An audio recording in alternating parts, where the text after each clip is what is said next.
الجزء الثاني يتضمن قائمة أخرى تشمل 80 لقبا لعائلات جزائرية ذات أصول عثمانية. الأول يأتي لقب أتشي، الثاني يأتي لقب إسكندر، الثالث يأتي لقب بربر،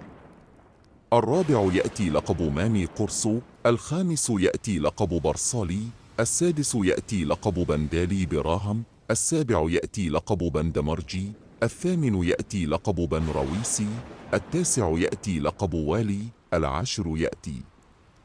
لقب بن شنب، الحادي عشر يأتي لقب قارا داجي، الثاني عشر يأتي لقب بوقلقال، الثالث عشر يأتي لقب بوقندقجي، الرابع عشر يأتي لقب عروج، الخامس عشر يأتي لقب تشاقر، السادس عشر يأتي لقب تشمباز، السابع عشر يأتي لقب تشوكاتش، الثامن عشر يأتي لقب تشوكاتش صغير، التاسع عشر يأتي لقب تشوكاتش كبير، العشرون يأتي لقب سلحجي، الحادي والعشرين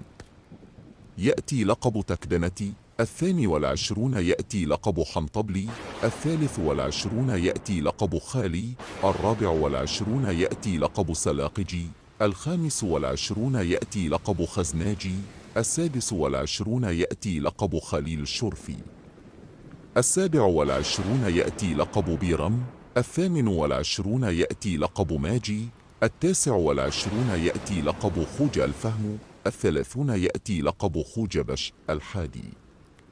والثلاثون يأتي لقب دالي بيرم، الثاني والثلاثون يأتي لقب دالي أحمد يوسف، الثالث والثلاثون يأتي لقب دمرجي، الرابع والثلاثون يأتي لقب بغدادلي، الخامس والثلاثون يأتي لقب رويس، السادس والثلاثون يأتي لقب زمير، السابع والثلاثون يأتي لقب زميرلي، الثامن والثلاثون يأتي لقب زميرلين، التاسع والثلاثون يأتي لقب زميرني، الأربعون يأتي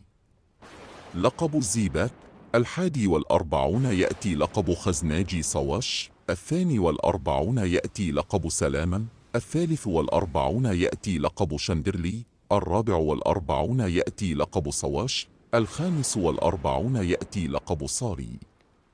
السادس والأربعون يأتي لقب صاري أحمد، السابع والأربعون يأتي لقب صفار، الثامن والأربعون يأتي لقب صفار باتي، التاسع والأربعون يأتي لقب صفار زيتون، الخمسون يأتي لقب تصيست، الحادي والخمسون يأتي لقب طبال، الثاني والخمسون يأتي لقب مامي أرنوت، الثالث والخمسون يأتي لقب طوبال الصغير، الرابع والخمسون يأتي لقب طوبالين، الخامس والخمسون يأتي لقب عالم، السادس والخمسون يأتي لقب عباس التركي، السابع والخمسون يأتي لقب علجي، الثامن والخمسون يأتي لقب حضر باشا، التاسع والخمسون يأتي لقب علي التركي، الستون يأتي لقب صابونجي، الحادي والستون يأتي لقب عيواز، الثاني والستون يأتي لقب بشكامزي، الثالث والستون يأتي لقب فدماجي، الرابع والستون يأتي لقب بشتنزي، الخامس والستون يأتي لقب قارا برنو، السادس والستون يأتي لقب قارا حسن أحمد، السابع والستون يأتي لقب قسغلي، الثامن والستون يأتي لقب قصير، التاسع والستون يأتي لقب بشطرزي، السبعون يأتي لقب كاديك، الحادي والسبعون يأتي لقب كردغلي، الثاني والسبعون يأتي لقب كلاش، الثالث والسبعون يأتي لقب مامي، الرابع والسبعون يأتي لقب منصور خوجة، الخامس والسبعون يأتي لقب نابي، السادس والسبعون يأتي لقب والتشقمقجي، السابع والسبعون يأتي لقب ودخوى، الثامن والسبعون يأتي لقب والدالي، التاسع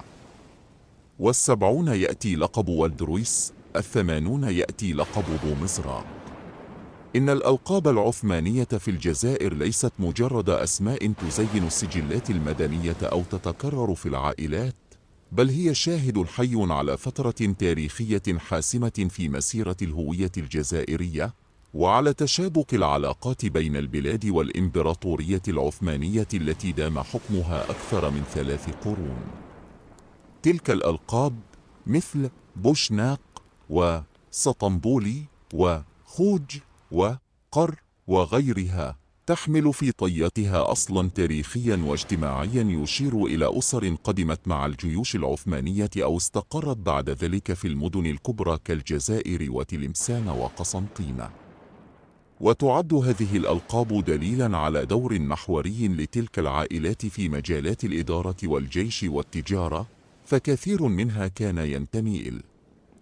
طبقة الخواص أو الأغاوات الذين أداروا شؤون البلاد في إطار النظام العثماني،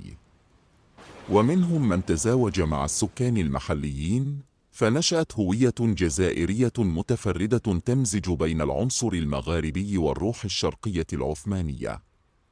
ولا يمكن الحديث عن الألقاب العثمانية دون الإشارة إلى دورها في تشكيل النسيج الاجتماعي الحضري، فقد كانت القصبة العتيقة في الجزائر العاصمة مسكنا لعدد كبير من تلك العائلات، وكانت لها أوقاف وزوايا ومتاجر تساهم في ازدهار الحياة الاقتصادية والثقافية. ومع تغير العصور وتعاقب الأزمنة، بقيت هذه الألقاب دليلا على أصالة مزجوجة بالتاريخ والذاكرة. وفي الواقع تجاوزت الألقاب العثمانية حدود الدلالة الأنسابية لتصبح عنصرا هويتيا يحمل فخرا ووعيا بالجذور، فكثير من أبناء تلك العائلات لعبوا أدوارا بارزة في مقاومة الاستعمار وفي بناء الدولة الجزائرية الحديثة.